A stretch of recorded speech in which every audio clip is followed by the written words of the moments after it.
அண்மைச் செய்தி. டெல்லி முதலமைச்சர் அரவிந்த் கெஜ்ரிவாலுக்கு 7வது முறையாக அமலாக்கத்துறையினர் சம்மன் அனுப்பியுள்ளனர். இதனை நாம் அண்மைச் செய்தியாக பார்த்து வருகிறோம். டெல்லி முதலமைச்சர் அரவிந்த் கெஜ்ரிவாலுக்கு 7வது முறையாக அமலாக்கத்துறையினர் சம்மன் அனுப்பியுள்ளனர். டெல்லி முதலமைச்சர் அரவிந்த் கெஜ்ரிவாலுக்கு 7வது முறையாக அமலாக்கத்துறையினர் சம்மன் அனுப்பியிருக்கிறார்கள். டெல்லி மதுபான கலால்வரி கொள்கை முறைகேடு வழக்கில் அமலாக்கத்துறை மீண்டும் சம்மன் அனுப்பியிருக்கிறார்கள் டெல்லி முதலமைச்சர் அரவிந்த் கெஜ்ரிவாலுக்கு. இதனை நாம் அண்மை செய்தியாக பார்த்து வருகிறோம். இது பற்றிய கூடுதல் விவரங்களை பதிவு செய்ய காத்திருக்கிறார் எமது சிறப்பு செய்தியாளர் யோகேஸ்வரன். அவரிடம் விவரங்களை கேட்டு பெறலாம். யோகேஸ்வரன், அரவிந்த் கெஜ்ரிவாலுக்கு 7வது முறையாக அமலாக்கத்துறையினர் சம்மன் அனுப்பியிருக்கிறார்கள். இது பற்றிய முழு விவரம் என்ன பதிவு பண்ணுங்க. புதிய மதுபான கலால்வரி கொள்கை முறைகேடு வழக்குல ஏற்கனவே டெல்லியுடைய முன்னாள் துணை முதலமைச்சர், அதே போல மாநிலங்களவை உறுப்பினர் ஒருவர் எல்லாம் கைது செய்யப்பட்டு சிறையில அடைக்கப்பட்டிருக்கக்கூடிய நிலையில் டெல்லி முதலமைச்சராக இருக்கக்கூடிய அரவிந்த் கெஜ்ரிவாலுக்கு இதுவரை 6 முறை சம்மன் அனுப்பியிருக்கிறது அமலாக்கத்துறை. புதிய மதுபான கலால்வரி கொள்கை முறைகேடு வழக்கு தொடர்பாக அமலாக்கத்துறை மற்றும் சிபிஐ தனித்தனியாக வழக்கு பதிவு செய்து விசாரணை நடத்தி வரக்கூடிய நிலையில் அமலாக்கத்துறையினுடைய விசாரணையின் போது தீவிரமடைந்திருக்கிறது. அதன் அடிப்படையில ஏற்கனவே 6 முறை அரவிந்த் கெஜ்ரிவாலுக்கு அமலாக்கத்துறை சம்மன் அனுப்பியிருந்தது. அந்த சம்மனில் அமலாக்கத்துறையை பொறுத்தவரையில் இந்த விவகாரத்தில் தங்களுக்கும் தலையீடு இருக்கலாம் என்ற சந்தேகத்தின் அடிப்படையில் தாங்கள் விசாரணைக்கு உட்படுத்தப்படுகிறீர்கள் என்று அந்த சம்மனில் எல்லாம் தெரிவிக்கப்பட்டது. ஆனால் அதில் ஒரு முறை கூட அரவிந்த் கெஜ்ரிவால் அமலாக்கத்துறை அலுவலகத்தில் நேரில் ஆஜராகவில்லை. அதற்கான காரணம் என்பது அரவிந்த் கெஜ்ரிவால் அமலாக்கத்துறை சம்மன் அனுப்பியதை சட்டவிரோதம் என்று சொல்கிறார். அதற்கான காரணம், அந்த புதிய மதுபான கலால்வரி கொள்கை முறைகேடு வழக்குல தனக்கு தொடர்பு இருப்பதாக அமலாக்கத்துறைக்கோ அல்லது சிபிஐயிடமோ எந்த ஒரு ஆவணங்களோ எதுவுமே இல்லை, வாக்குமூலங்கள் கூட இல்லை.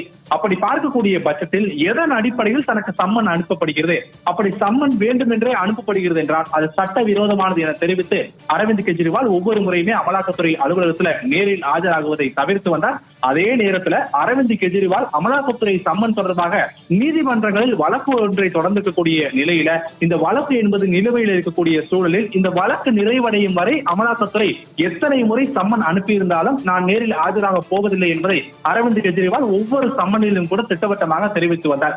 சமீபத்தில் இந்த பிப்ரவரி மாதத்துல மட்டும் அரவிந்த் கெஜ்ரிவாலுக்கு இன்றைய தினத்தோடு சேர்த்து அனுப்பக்கூடிய சம்மனுடைய எண்ணிக்கை மொத்தம் 3. இதுவரை 6 சம்மன்கள் அனுப்பியிருக்கக்கூடிய நிலையில 7வது சம்மனாக வரக்கூடிய 26ஆம் தேதி, அதாவது வரும் திங்கட்கிழமை அன்று நேரில் ஆஜராகப்பட வேண்டும் என்று அமலாக்கத்துறை சம்மன் அனுப்பியிருக்கிறது. நீதிமன்றத்தில் வழக்கு விசாரணை நிலுவையில் இருந்தாலும் கூட தொடர்ந்து அரவிந்த் கெஜ்ரிவாலுக்கு அமலாக்கத்துறை சம்மன் அனுப்பி வருகிறது. இந்த மாதத்தில் மட்டும் 3வது முறையாக அமலாக்கத்துறைக்கு சம்மன் அரவிந்த் கெஜ்ரிவாலுக்கு அனுப்பியிருக்கிறது. ஒட்டுமொத்தமாக இந்த சம்மனோடு சேர்த்து 7வது சம்மன் என்பது குறிப்பிடத்தக்கதுமா.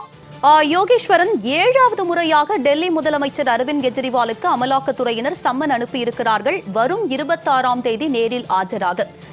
சப்போஸ் வரும் 26ஆம் தேதியும் நேரில் ஆஜராகாத பட்சத்தில் அமலாக்கத்துறையுடைய அடுத்த கட்ட நடவடிக்கை என்னவாக இருக்கும்? அரவிந்த் கெஜ்ரிவாலை பொறுத்தவரையிலுமே அவர் சொல்லக்கூடிய முக்கியமான காரணம், வழக்கு விசாரணைக்கு நான் முழுமையாக ஒத்துழைக்கிறேன், ஆனால் எதன் அடிப்படையில் தன் மீது சம்மன் அனுப்பப்படுகிறது என்பது மட்டும்தான் தன்னுடைய கேள்வி. அதற்கு அமலாக்கத்துறை தரப்பிலிருந்து இப்போது வரை எந்த ஒரு பதிலும் தெரிவிக்கப்படவில்லை என்பதுதான் அரவிந்த் கெஜ்ரிவாலிடம் முக்கியமான குற்றச்சாட்டு. இதன் அடிப்படையில் தான் அவர் நீதிமன்றத்திலும் கூட வழக்கு தொடர்ந்திருக்கிறார். ஒருவேளை அமலாக்கத்துறை அலுவலகத்துல வரக்கூடிய திங்கட்கிழமை பிப்ரவரி 26ஆம் தேதி அரவிந்த் கெஜ்ரிவால் ஆஜராகாத பட்சத்தில் இந்த விவகாரங்களை எல்லாம் நீதிமன்ற விசாரணையின் போது அமலாக்கத்துறை தரப்பில் ஆஜராகக்கூடிய மூத்த வழக்கறிஞர் நீதிமன்றத்தில் தெரிவிக்கப்படுவதற்கான வாய்ப்புகள் இருக்கிறது. நீதிமன்றத்தில் ஏற்கனவே அவர் சம்மனுக்கு ஒத்துழைப்பு கொடுக்கப்படவில்லை, அதன் காரணமாக அவருக்கு ஆஜராக உத்தரவிடப்பட வேண்டும் என்பதெல்லாம் நீதிமன்றத்தில் அவர்கள் வாதங்களாக முன்வைக்கப்படுவதற்கான வாய்ப்புகள் இருக்கிறது.